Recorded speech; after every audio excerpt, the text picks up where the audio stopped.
दोस्तों global geopolitics में एक लाइन का इस्तेमाल किया जाता है जहां पर कहा जाता है कि कोई भी देश अपने प्रॉफिट के लिए सारे डिसीजंस लेता है और कोई भी देश नहीं चाहता कि किसी भी देश का किसी भी तरीके से भला हो सके। आज कुछ ऐसा ही कदम अमेरिका की तरफ से उठाया गया है जिसका सीधा असर न सिर्फ भारत की अर्थव्यवस्था पर पड़ेगा बल्कि इसका सीधा असर हमारी और आपकी जेब पर पड़ने वाला है। और यूएस की तरफ से आज जो फैसला लिया गया है इससे भारत और यूएस के रिलेशंस और ज्यादा खराब हो सकते हैं। पूरी रिपोर्ट क्या है आज के इस वीडियो में जानते हैं। बस हमें सपोर्ट करने के लिए इस वीडियो को छोटा सा लाइक और चैनल को सब्सक्राइब जरूर कीजिएगा। दोस्तों यहाँ पर बात चल रही है क्रूड ऑयल को लेकर के। आपको याद होगा साल 2017 और 18 में वेनेजुएला के ऊपर अमेरिका की तरफ से सैंक्शंस लगाए जाते हैं कि अब वेनेजुएला अपना क्रूड ऑयल यानी कि कच्चा तेल किसी भी देश को नहीं बेच पाएगा। भारत भी काफी बड़ा सप्लायर था क्रूड ऑयल का, जिसमें हमारा काफी बड़ी सप्लाई वेनेजुएला से आ रही थी। अब जब अमेरिका ने वेनेजुएला के ऊपर ग्लोबल सैंक्शंस लगाए तो इससे जाहिर सी बात है कि कोई भी देश तेल नहीं खरीद पाएगा। लेकिन 2023 में ही अमेरिका की तरफ से वेनेजुएला पर लगाए हुए सभी प्रतिबंध हटाए जाते हैं जिसके जरिए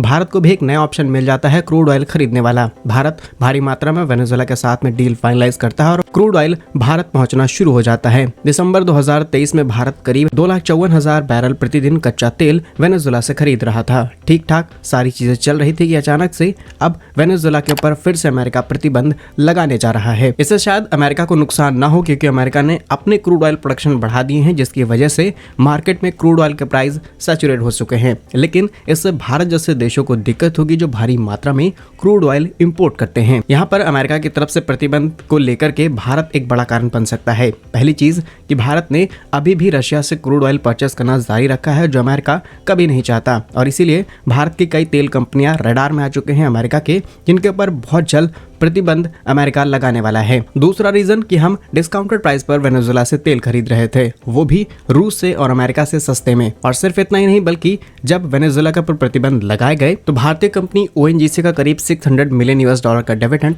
वेनेजुएला में फंस चुका था। अब जब प्रतिबंध हट गए तो भारत ने कहा कि इस पैसे के बदले या तो आप हमें कच्चा तेल भेज दीजिए लेकिन उसमें समय लगेगा। इसलिए भारत ने डिसाइड किया कि हम कई ऑयल फील्ड्स या फिर कहें जो कच्चे तेल के कुएं हैं वो हमारे नाम कर दीजिए। वेनेजुएला इस बात पर भी राजी हो गया और इतने सारे भारत के फायदे देख करके शायद अमेरिका को जलन हो चुकी है जिसके कारण अमेरिका ने ये बड़ा डिसीजन लिया है और एक बार फिर वेनेजुएला के ऊपर प्रतिबंध लगाए जाने की खबरें सामने आ चुकी हैं जहां पर अमेरिकन ऑफिशियल्स का कहना है कि कुछ रूल्स का वायलेशन किया गया है और एग्जैक्टली रिपोर्ट क्या है इसके बारे में कोई भी जिक्र नहीं किया गया है। लेकिन इससे सीधे सीधे भारत को नुकसान होने वाला है। हम एक दिन में करीब 2,54,000 बैरल कच्चा तेल वेनेजुएला से डिस्काउंटेड प्राइस पर इंपोर्ट कर रहे हैं जिसके कारण अब हमें अपनी इस ऑयल सप्लाई को किसी और देश के साथ स्विच करना होगा। ये प्रोसेस दिखने में जितना ज्यादा आसान है उतना ज्यादा मुश्किल है और जिस अगले देश से हम तेल खरीदेंगे शायद वो हमें इस डिस्काउंट पर तेल ना दे। इसलिए सीधा असर हमारी जेब और देश की अर्थव्यवस्था पर भी पड़ने वाला है। अमेरिका के इस फैसले पर आप क्या सोचते हैं कमेंट्स में जरूर बताइएगा। भारत कैसे ही यूजफुल इन्फॉर्मेटिव वीडियोस पाने के लिए आप हमारे YouTube चैनल को सब्सक्राइब जरूर कर लीजिए। मिलेंगे हम आपको एक नई और इंटरेस्टिंग वीडियो में, तब तक के लिए वंदे मातरम। भारत माता की जय।